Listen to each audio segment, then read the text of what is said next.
The last P is indeed not that simple. But you know what is simple? The mind of the regressive.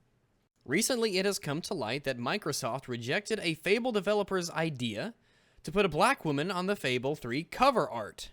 And apparently this means that Microsoft is, of course, racist. I mean, what isn't racist these days? See? No black people. Clearly racist. But let's get a scholar's opinion on just why this is racist. Last but not least, racism in gaming. I wanted to make a whole video segment about it. I don't think we need to. Microsoft rejected Fable developers' idea to put a black woman on the cover of Fable 3. That right there, that's fucked up. That is fucked up. You offended two demographics with this information. Like, truly, women and being black, like, what the fuck? Like, Microsoft? I'm glad we already knew this, but I'm glad now we know this. You know? Like, it's here. You know, like, that's... It blows your mind to think of this situation like I'm about to tell you, right? What other games were affected from the Xbox 360 or the Xbox One by racist people in the Microsoft company? It's really fucked up. It is truly fucked up. This information is very fresh. This came from a ex-Fable developer, ex-Lionhead Studio developer. It's crazy. It's crazy. So the reasons are that's fucked up and that's crazy. All right, well, here's the thing. One, those aren't reasons. Now, we should probably be thankful here, but at least you wear it on your sleeve. PlayStation Legion gamers, it's fine. There's nothing wrong with loving the PlayStation, okay? You can do that as much as you want. But it's good that at least you wear it on your sleeve and it's obvious. Like, you know when you go to CNN, it'll be pro-Hillary Clinton. You know when you go to the Young Turks, it'll be anti-white and anti-Semitic. We can see that you have a vested interest in making Microsoft look bad. But what's really, really troubling is that you seem to have formulated your entire opinion based on an article's name. Microsoft rejected Fable devs' idea to put black woman on Fable 3 cover. That's the article's title from GameSpot, right? And that's enough for you. To you, that's all the information you need to formulate calling an entire company racist. That's it. You read the title, so now you know everything you need to know. Now let me tell you why you're wrong, and why you're dead wrong, and why it's so sad that you instantly cry racism because someone didn't put a black woman on a video game cover. Now, Fable 3 is a shitty game. Yeah, dislike, unsubscribe, yeah. The first Fable was the best Fable. But I played Fable 3 back in my Xbox days. I didn't buy it. In fact, I borrowed it from my black friend. He was half black, half Asian. And he was the whitest person I ever knew. Super into anime and Gundams and all that stuff. So just imagine Stone Fox Media, but instead he's smart. Anyway, when you boot up Fable 3 and you go to the character customization, and I say go to the character customization with heavy quotation marks here, when you get to select your character, you may notice a couple things. One of the things you may notice, there's no fucking black people here. It's a white dude and a white dudette. That's it. That's what you got. Two fucking white people moving in, ruining our neighborhoods with their loud-ass rock and roll music and their Enya and their Beyblades and their pogo sticks. Walking up and down the streets arguing who has the best Jace the Mind Sculptor or Yatagarasu's super O.P. There goes the neighborhood. Look, there's no black people here. There's no Asians, there's no black people, there's no Hispanics or Latinos, there's no Inuits, there's no Mayans or Aztecs, there's no Australians, there's no Aborigines. There's just white people. You have to be a white person when you play this game, and there's nothing wrong with that. The story takes place in a world that's almost entirely white. You play as a white person in Fable 1 and in Fable 2. Why is Lord of the Rings? How come there's no black people in Lord of the Rings? Because it's based off Norse mythology. And the Norse, they didn't come into contact with the African black community very often. I mean, Scandinavia, it's very, very cold and there's a lot of water. There's not going to be a lot of black people. That was a joke. It makes absolutely zero sense for there to be a black woman on the cover. It makes no sense at all. Of course they vetoed the idea.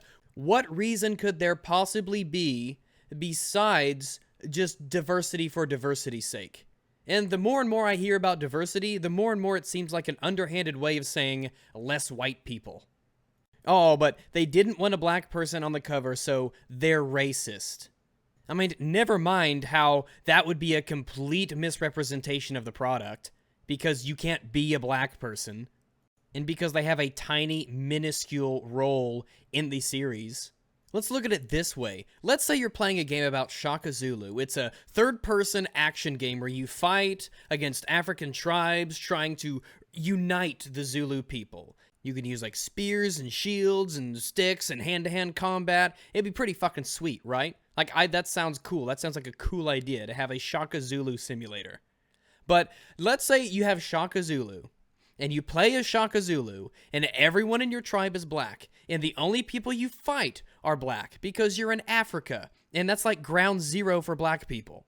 There are no white people in this game, because you're playing in Africa. Alright? It would make no sense whatsoever for them to put. It would misrepresent the product. It makes no sense from a marketing standpoint, from a narrative standpoint. It doesn't make any sense. There's not going to be a white person on the front of the Shaka Zulu game.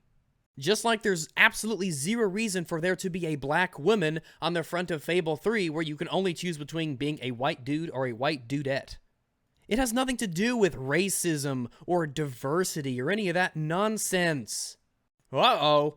There's a white chick on the front of Tomb Raider. What's that all about? I mean, Square Enix must be racist against black people, right? Why isn't there a black woman on the front of Tomb Raider? Why isn't this story where you play as the white female protagonist, and it is a story about a white female protagonist, how come there's not a black female on the front cover? Square Enix is racist. BioShock Infinite, how come Booker DeWitt's on the cover? How come a white guy's on the cover? I mean, yeah, he's the protagonist, and he's who you play as the entire game, and he's a central character in the story and in the gameplay, but how come there's not a black woman on the cover? And in that game, the black woman was the villain. That means 2K is doubly racist, right? Oh, but look, The Walking Dead, Michonne, and I don't know how to pronounce that, bear with me, a Telltale miniseries. Look, I don't know anything about The Walking Dead, and all I know about Michonne is from what I learned going Walking Dead Michonne cover. And what I discovered was that she seems to be a fucking badass with a sword. It makes sense to have a black woman on the cover of The Walking Dead Michonne. It's about a black woman. She's the protagonist. In Resident Evil 5, one of the protagonists was Sheva Alomar, aka the hottest woman in video game history. I mean, god damn. Look at those eyes. Look at those beautiful eyes. Such a lovely shape. Shade. Shade of shade. What a lovely shade. Alright, Sheva. She's on the cover of Resident Evil 5. Sorry, my train of thought was on something else. Sheva is on the cover of Resident Evil 5 because she is a protagonist in the video game. You wouldn't put Leon Scott Kennedy on the front of Resident Evil 5. He has nothing to do with the game. See what I mean? But let's go to the ex-Lionhead dev himself in this article. Alright, a part of Eurogamer's fascinating in-depth report on Fable developer Lionhead Studios. Oh, man, that came out of nowhere. Comes a story about a time when the team pitched Microsoft on the idea of putting a black woman on the cover of Fable 3. According to former art director John McCormick, Microsoft vetoed the idea. Because of course they did. Duh. Anyway, he was not pleased. They were going, you can't have a black person on the cover, and you can't have a woman, and you want a black woman? And I was like, yes, I do, because it's about be whatever hero you want. As long as that hero is a white male or a white female. No, it's a white guy. That's just the way it is. We know what sells, and that's fucking it. Stop the arguing. I was like, fuck you! That was a huge fight. First off, don't argue with the people who are paying your bills. And second off, if the marketing guy in charge of your game's marketing, who works for the company, who is paying for your project, if he tells you that doing something is going to sell more copies, you say, yes, sir, and you nod your head because they are keeping the lights on. And that's all assuming that this guy isn't lying. I'm not saying he is. I'm not saying he's not. That's assuming he's not lying. Microsoft is a huge, huge company. So when they are paying for your video game, when they are producing, when they are the ones who have to be concerned about the bottom line, I mean, I don't know if it's true or not, whether or not putting a black woman on the cover would have it sell less copies. It probably would, I'm guessing, because, demographics, yeah.